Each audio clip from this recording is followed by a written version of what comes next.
On lit, hein, enfin Shabbat prochain, n'oubliez pas que mardi c'est Rosh Chodesh. Hein.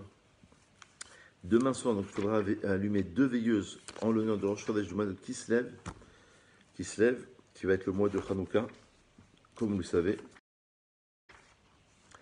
Lundi soir et mardi, donc, on a fait les prières hier pour annoncer le mois magnifique de Rosh Chodesh qui annonce justement la fête de Hanouka. La paracha de Toldot commence ainsi, je dis le texte en français, c'est beaucoup plus simple, je vous le lis. Et voici la postérité d'Yitzhak, fils d'Abraham.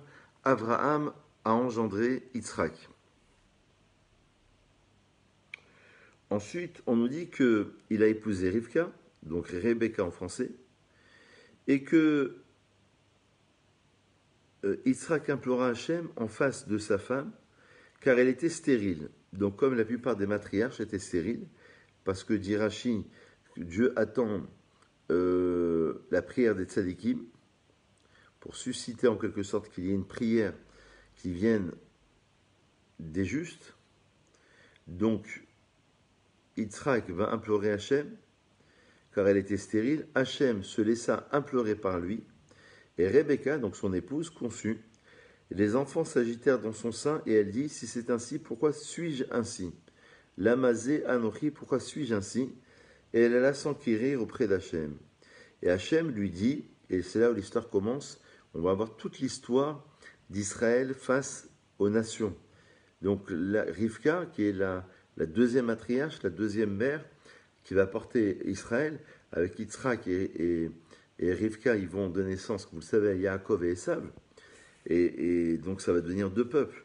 Donc Dieu lui dit à Rebecca, 2 peuples sont dans ton ventre, et 2 nations de tes entrailles se sépareront, et une nation l'emportera sur l'autre nation, et le plus âgé servira le plus jeune. Donc là, il y a beaucoup d'indications. Et donc, voici donc qu'elle va donner naissance à des jumeaux. Le premier sortit rouge, tout semblable à une pelisse, et on le nomma donc Ésaü, donc Esav. Donc là, c'est le côté donc, des nations. Et ensuite sortit son frère, et sa main attrapait le talon d'Esav, et il le nomma Jacob. Donc c'est le deuxième, c'est Israël. Jacob va devenir Israël. Et Yitzhak était âgé de 60 ans quand elle est mise au monde. Voilà ce que nous dit ici le texte de la Torah. Je vais tout de suite rentrer dans le vif du sujet. Que signifie que les enfants s'agitèrent? Littéralement, ils ont comme si qu'ils couraient dans le ventre de leur maman. Ces 2 enfants, qui étaient des jumeaux. Alors les sages expliquent que le verbe Vaitzrotsetsu, donc les enfants s'agitèrent dans le ventre de la mère Rebecca, c'est en rapport avec Ruth, couvrir. Lorsque Rebecca passait devant la yeshiva de Shem et Ever, donc qui était le centre talmudique de l'époque, c'est Yaakov qui courait. Et lorsqu'elle passait devant donc les maisons d'idolâtrie, c'était Esav qui courait. Selon le Gourarié, c'est-à-dire selon le Maral de Prague, ce combat entre Jacob et Esav n'était pas lié à un penchant personnel pour le bien et pour le mal, car ces penchants ne se manifestent pas avant la naissance.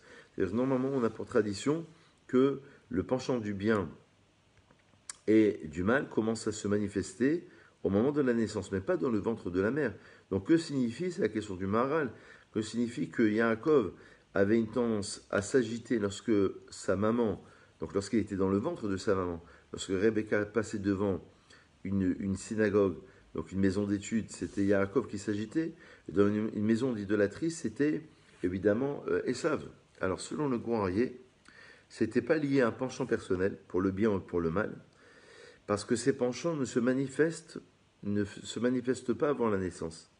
Mais Yaakov et Esav, et c'est là où on a une belle explication, étaient les vecteurs de forces cosmiques à l'œuvre dans la création, des forces transcendant le développement normal de la personne et préexistant à la naissance. C'est-à-dire que quelque part, il y avait un programme qui aurait pu évoluer dans le bien ou dans le mal, mais il y avait un programme, en quelque sorte, qui a été donné avant même la naissance de Yaakov et de Esav. Donc il y avait déjà une nature intrinsèque, en quelque sorte. Hachem lui a dit, donc tu vas avoir, et c'est ça ce qui m'intéressait, tu vas avoir 2 nations. Donc Yaakov et Esav, et ça c'est un sujet d'actualité, vont devenir 2 nations, et donc, comment dire, deux personnalités différentes. Alors voilà, regardez ce que dit le Harshkol, c'est très intéressant. Il cite la Megillah à la page 6a, donc le traité talmudique, qui dit que nos sages enseignent que les deux peuples ne seront jamais puissants en même temps. Lorsque l'un tombe, l'autre s'élève. Là, c'est très intéressant parce que ça, c'est vraiment l'histoire. C'est l'histoire donc du monde chrétien symbolisant Esav avec le monde de Yaakov qui symbolise Israël. Il y a toujours une prédominance de l'un par rapport à l'autre, mais jamais en même temps. Ils ne pourront jamais s'élever les deux en même temps. Lorsque l'un s'élève, l'autre est dominé, et inversement. L'histoire a parfaitement prouvé cette prophétie. Donc c'est des prophéties, tout ce qu'on dit là à l'instant, naissance de deux enfants, parce que vous avez posé la question, quel est l'intérêt de savoir tout cela, que Rebecca, elle avait deux jumeaux, que l'un, il était attiré par les maisons d'idolâtrie, l'autre par les synagogues, l'un était rouge. Pourquoi avoir autant d'indications, si ce n'est le fait que, au-delà d'expliquer une histoire, on est en train de nous révéler toute l'histoire même d'Israël et des nations. C'est ça ce qu'on est en train de dire. Ce sont de véritables prophéties. Donc l'histoire a parfaitement prouvé cette prophétie. Deux régimes, dont l'un était pris d'éthique et de justice, et l'autre pétri de débauche et de barbarie, ne peuvent coexister. Ils finissent nécessairement par s'opposer jusqu'à ce que l'un domine l'autre, soit sur le champ de bataille, soit dans le domaine des idées, soit dans le champ de l'esprit, en quelque sorte, on pourrait dire. Donc il y a toujours eu une opposition entre Yaakov et Esav, donc ce que symbolise Yaakov à travers Israël, et Esav à travers les nations. Le monde de l'Occident, c'est aussi Esav. Esav, Rou, Edom, c'est aussi le 4e exil, c'est aussi les Romains qui ont détruit le 2e Beth Amikdash, qui a provoqué le 4e exil depuis l'an 70 jusqu'à aujourd'hui, donc près de 2000 ans d'exil, alors que les 3 premiers exils étaient beaucoup plus courts. Ils ont duré entre une centaine d'années ou 200 ans, mais ils n'étaient pas très très longs. L'exil babylonien a duré par exemple 70 ans, entre la destruction du premier temple et la reconstruction du second temple. Mais le 4e exil, c'est celui de Édom, celui dans lequel nous sommes actuellement, depuis près de 2000 ans. Donc tout ça, c'est le monde de Esav. Donc c'est l'opposition entre deux frères, avec deux attirances différentes, avec deux programmes différents, avec deux cultures différentes, et qui vont donner naissance donc à deux nations qui seront forcément différentes. Donc le premier est sorti, donc c'est Esav, il était rouge littéralement, donc de couleur rouge, Vayetse Arishon Admoni, son teint était rougeâtre et il était velu comme une pelisse de laine.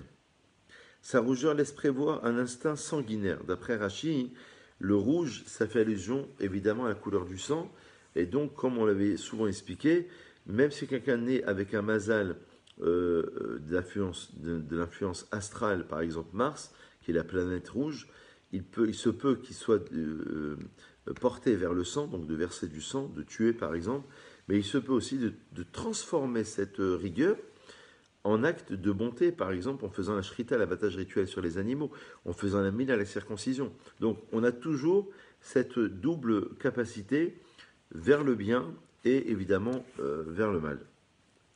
Donc en tout cas, d'après Rashi, ce côté rouge, ça laisse prévoir un côté sanguinaire. David, qui allait être le futur roi d'Israël, était roux lui aussi. Lui aussi, il était roux, c'est écrit dans le texte. Le prophète Samuel a craint que ce soit l'indice d'une tendance à verser le sang.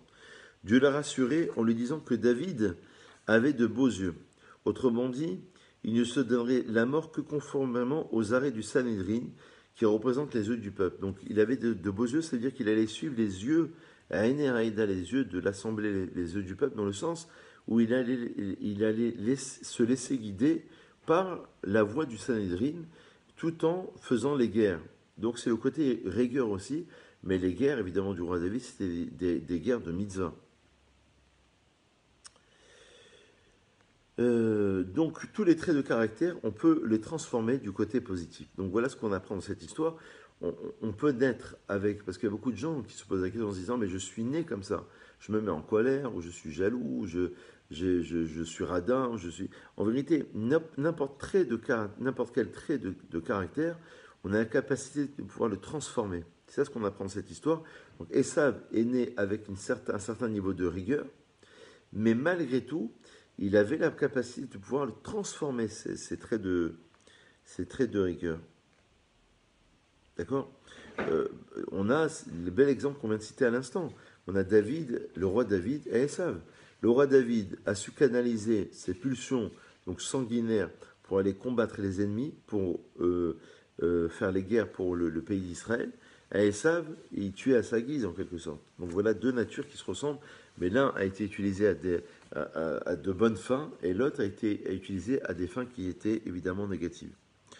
Donc, à Esav, on pourrait aussi le traduire comme étant, j'ai dit tout à l'heure que c'était le monde occident d'aujourd'hui, c'était la société d'aujourd'hui, et à Esav, ça veut dire celui qui est fait. Ça veut dire ce qu'il importe, à Esav, c'est une expression du Maral de Prague, c'est l'instant présent. À Esav, à Rasso, c'est celui qui est fait dans le présent. Il ne va pas voir le passé, il ne va pas voir forcément le futur ou l'avenir, ou alors un avenir qui est extrêmement proche, comme la société un peu d'aujourd'hui. On regarde avec tout ce qui se passe. On regarde essentiellement ce qui se passe aujourd'hui, ou demain, dans une semaine, dans 6 mois, dans un an. Mais on n'a pas une projection d'avenir sur 10 ans, sur 20 ans, sur 50 ans. On a quelques données, on n'a pas une véritable vision. Alors que Yaakov, ça c'est le monde de Esav, c'est le monde de l'Occident. 4e exil dans lequel nous sommes actuellement. Le monde de Esav, c'est celui qui est fait dans le sens présent. Alors que le Maral dit que Yaakov porte en lui le Yud du futur. Là, quand on veut conjuguer un verbe au niveau grammatical à la 3e personne du futur, on emploie la lettre Yud.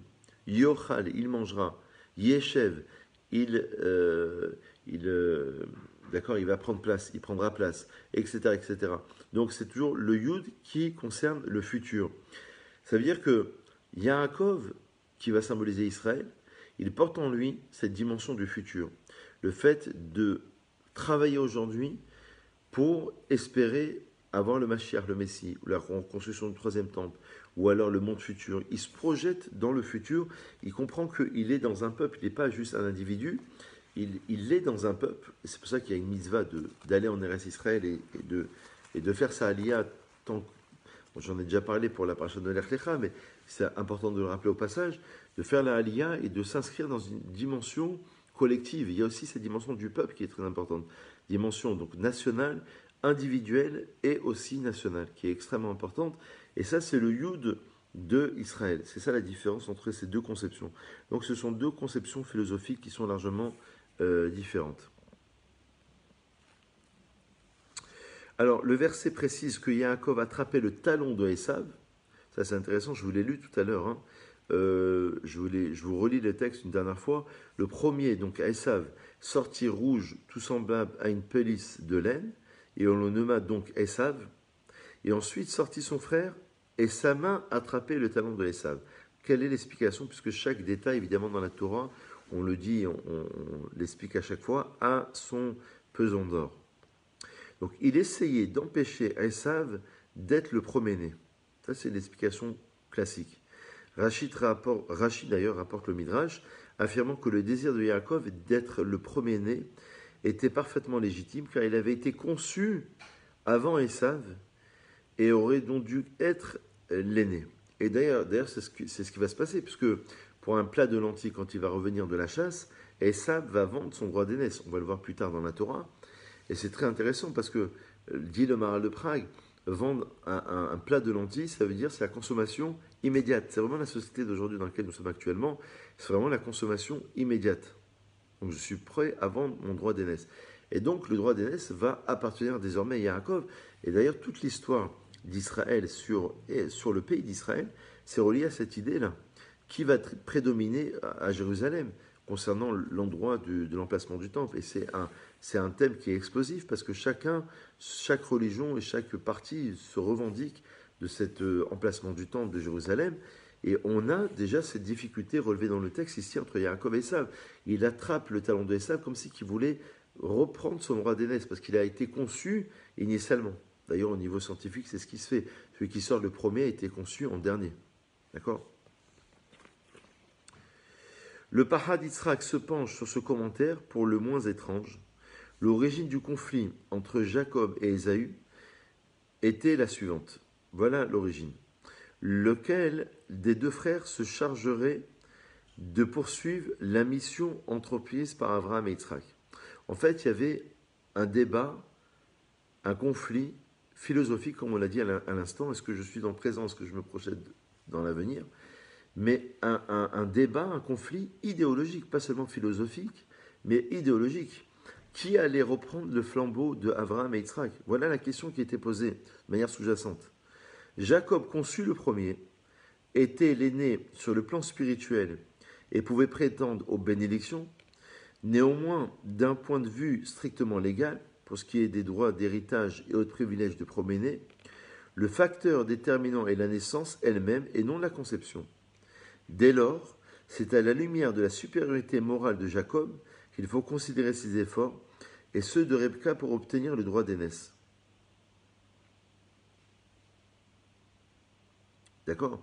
Donc ça se passe autour de ce combat, je l'ai dit à l'instant, un combat philosophique et un débat aussi idéologique. Et juste après, ça on va le voir demain matin si Dieu veut, on va assister à la vente du droit d'aînesse, donc ça c'est juste après, puisque le texte va dire que Jacob fit cuire un mets et Esav revint du champ et il était fatigué.